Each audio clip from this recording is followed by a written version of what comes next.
Vipi wasee, Ndegz hapa. Welcome to BoxtoBox FPL show. Leo tunafanya Gameweek 3 lineup. Tunataka tuwa show Gameweek 3 lineup, transfer tumefanya na potential replacement ya Gabriel in case unataka kumdrop. So tuwapatie a few hints hapa na pale na a few players you can target. Welcome.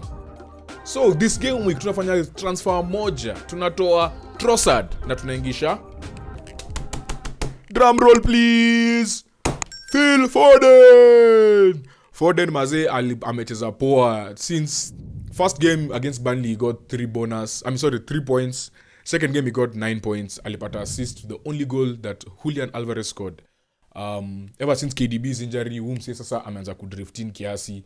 Kyle Walker ile role alikuwa amepewa ya kukaa huko nyuma, ya kushow up, ya inverted fullback, sasa ni yana bomb forward sasa. Sasa yeye ndiye amekuwa option ya kwenda mbele. Ever since they lost Mahrez alikuwa anashanga what new thing will Pep do. So amerudi kwa the old school style of having a marauding fullback. It's funny tunasamia ni old school sahi. Maze game ina change. So tukiangalia mseka Foden sahi fixtures zake ni poa by the way. In the last video tukifanya recap tuliwashow vile Foden alikuwa na the most last game week. Foden alikuwa na the most key passes in the whole league last game week. 7 key passes. Alikuwa kila pahali. He was the best player on the pitch for Man City and he was just balling. Fixtures zake pia ni tamu. Akona Sheffield away, Fulham at home, West Ham away, Nottingham Forest at home, Wolves away. The next 4 game weeks between game week 3 and 7. So those are fixtures that maze you can't not have Foden, I think. Na Champions League inaanza after game week 4, so at least the next 2 game weeks here Sheffield na Fulham, we know that Pep is going to start Foden. He's the creative hub right now. He's coming internally a lot. That right half space and KDB sasa yuko. So I think he's a must have. At 7.5 million atakuwa ana replace Rashford mwenye atacheza basically amecheza tu game moja na hakuna kitu amefanya, and also atake Arsenal bado hajapick vizuri. Tukimeki squad tulikuwa tumeka 1 million kwa bank for flexibility for times like this. So Rashford has dropped to 6.9, Nani 7.5. So we have 0.6. We had 0.6 to actually use.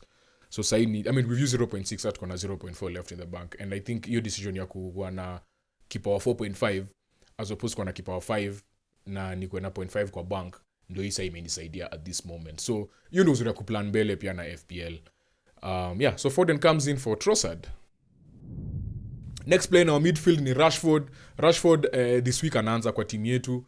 Na wasengi pia wanataka kumchuja, wanataka kumdrop at 9 million. You can sort of see where people want to drop him. Hakuna kitu amefanya really the first 2 game weeks, but just from the eye test, Rashford has looked sharp. I think he has looked sharp. And then Bruno Fernandes also pia alikuwa na the highest expected assist this last game week versus game ya Spurs. I think 0.94 if I'm not wrong. Yes, 0.94. And he created 2 big chances, which was tied for top na Julio Enciso. So the chances are being created, and I really think Man U are really suffering from not having a proper number 9. So they can't wait for Højlund to actually come to the squad. They've looked a bit shaky the first 2 game weeks, but at this point, isani game lazima tu washinde. Nottingham Forest wamekuwa concede chances zingine za ujinga. They got their first win against Sheffield, but wana concede chances. So I think here there's a chance for United to actually feast. Na kaunda kutuja Rashford, I'd say at least wait game week ipite. Just start him this game week because this is a very good fixture.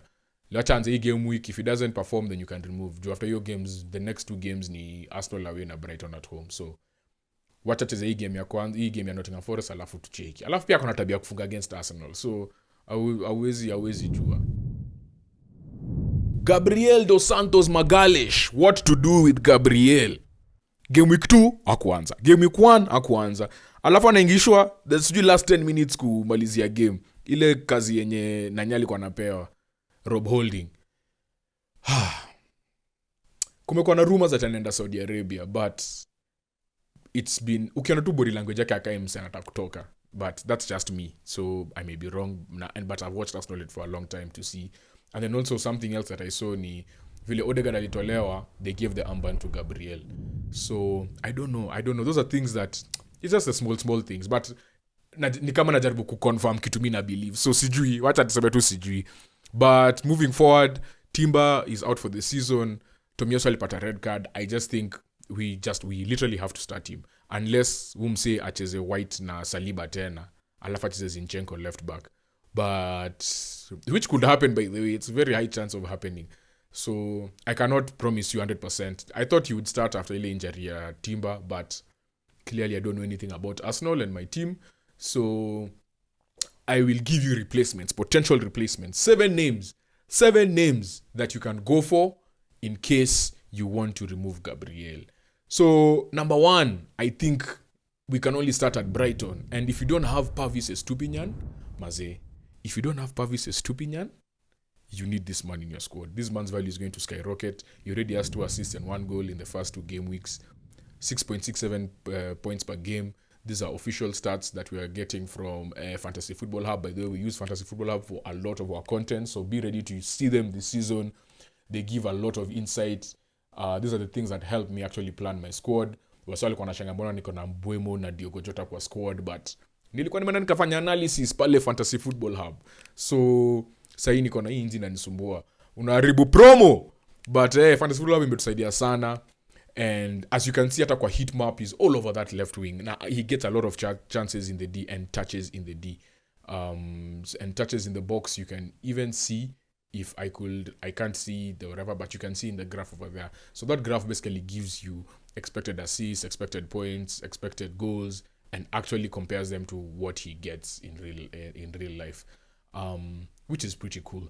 And also if ukiangalia fixtures zake, next akona West Ham, wenye uliona kama wako na low block sana, as in hiyo story ya low block Mase David Moyes sijui.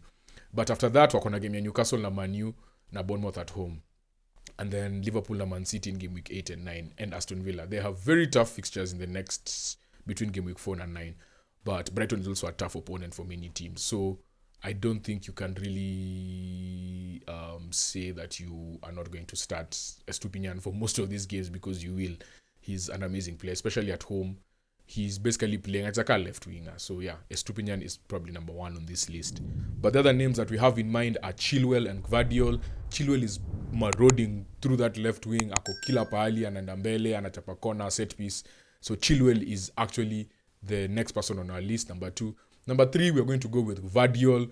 Gvardiol is in a Man City team yenye will keep clean sheets. He's a strong centre back. He's a threat in set pieces and as a funga. So he's someone also that we need to think about, and he's an easy way into the Man City defense, especially now that Stones is going to be out until after international break. So atakuwa ready around game week 5, which means the next 2 game weeks, easiest way to Man City defense would probably be Akanji and Gvardiol. Our next player ni Udogi. Udogi is at 4.5, I think, or 4.6. I think he went up. But easy way into a Tottenham defense, but also wakienda mbele, he's really pushing forward. And I will compare him with another name that I have on this list, that is Rico Henry. So if you compare the two of them, Rico Henry and Udogi, you see that Rico Henry is a lot of the attacks come from the left side, from Brentford, the left side, and they always play that long ball paka kwa Henry, alafu Henry anachapa cutback kwa Mbeumo ama Visa. So you can see he has created more chances than Udogi. But in terms of Udogi's expected goals, he's actually getting into good places to have shots on target. And then he gets a lot into the final third. You see that spike or final third passes. He gets a lot of touches in the final third. He gets a lot of passes into the final third. And also created a chance in the game against United. I think ilikuwa Ben Davies or someone created a chance. Created a chance. Ben Davies alimuingilia. Alicreatia mtu chance. I can't remember. But yeah, he's getting into very, very, very dangerous positions. So he's someone to monitor. He's not probably as high on the list as the other names we have here. But we'd probably have Rico Henry just above him. But that's someone that is worth thinking about. The next 2 names are Saliba and Malo Gusto. Saliba, quick replacement for Gabriel. That one is as easy, just a quick replacement. You still maintain your Arsenal numbers if you really want to have the Arsenal players in your squad. Of all the players that actually play, minus Gabriel is the biggest threat for set pieces, so definitely someone worth considering. And then the other person that we would want to have in our team, if you can't afford Chilwell, is Malo Gusto. If you look at the next 3-4 game weeks, Chelsea have the highest percentage of clean sheets because they play Luton at home, Nottingham Forest at home, Villa at home, and Bournemouth away. Those are very nice fixtures for the Chelsea defense. We expect Malo Gusto and Chilwell to push up a lot. system ya Pochettino yuko na fullbacks when you're push mbele. That's just how he plays. Yeah, so Malo Gusto is the other name that you need to consider other than Chilwell for Chelsea. So with all of that being said, here's our lineup for game week 3. So hapo nyuma tunaanza na Chilwell, Stupinyan, nimeka Gabriel hapo ndani juu Udogi away. I still think that they're not, I don't know if they'll create chances and probably concede. So if he's going to be brought off, it's going to be, if Gabriel is going to start and he's brought off and Udogi comes in, it's our but Gabriel will also just, like, I don't know. I'm not a big fan of Udogi at Bournemouth, so that's why I've started with Gabriel. But in the next week, that is probably a transfer that we'll have to think about, Gabriel to someone else who actually plays a bit more. Midfield, kona Rashford, great fixture against Nottingham Forest. Pickford by the end of keeper yetu, anacheza Wolves at home. Wolves have shown they can create chances, but again, same problems as last year, cannot finish them. So let's see how they do, even though Everton walimnyanyaswa and they actually got more injuries. Iwobi is now out. Calvert-Lewin got a knee to the face. Maybe he'll be fine, but he might enter concussion protocol, so he might not be available. Yeah, Everton is looking like a weak team, and also maybe afterwards we might have to think about doing something about our goalkeeping situation, and someone like Flecken is very much on our minds. Rashford, amazing fixture against Nottingham Forest at home. Jota against Newcastle is a tough fixture, but he's getting in dangerous spaces for Newcastle, for Liverpool, and Liverpool always score goals. They look like they're going to score many goals, even though they'll concede many. So ni msemo nyako kwa squad yetu. Mbemo, of course, against Crystal Palace, ako ndani ya squad. Saka versus Fulham, that is favorable for him. Alafu Watkins hapo mbele. And then the two Man City players are Foden and Haaland. So bado tuja decide nani anaenda kwa captain. It could be Foden, it could be Haaland. So by the time this thing comes out, maybe we'll not have decided, but by Friday, tutakuwa tumedecide captain in nani, and we'll put that on shots and stories. So yeah, between Foden and Haaland. So far, right now, leaning towards Foden, but it might be Haaland. So just beware. And game week 3, these are our fixtures for game week 3. Chelsea is going to play Luton. Bournemouth is at Spurs. Arsenal versus Fulham. These are the Saturday games. Brentford versus Crystal Palace. Everton are playing Wolves. United are playing Nottingham Forest. And then Brighton are playing against West Ham. Burnley did not play this weekend because they were supposed to play against Luton. La Luton hajamaliza stadium yao, so the home game, Premier League will not accept that game being played at a stadium that is yet to meet their standards. So, yeah, clearly Burnley and Luton already have a potential double game week coming.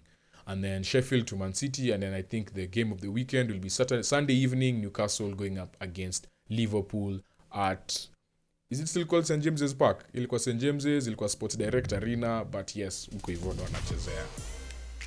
Yeah, and with that is our game week 3 lineup, potential replacements for Gabriel, stuff we're doing with the squad, and our one transfer, Foden coming in for Leandro Trossard. All the best, guys. League code is down below, L1Q7 ONC0ON. And of course, plagwa Jazzy East West Fashion ama niaje. Fantasy Football Hub pia ametusaidia hapa na Toolbox inatupata tunapata very key statistical data that we can use to make our FPL squad. Mliona nimekuwa na Mbemo na Jota. Mnashanga umsali kwa jina Mbemo na Jota. Maze Fantasy Football Hub was the place to go. So guys, kindly check them out. And yeah, that's our video for today. We'll see you next week. Peace.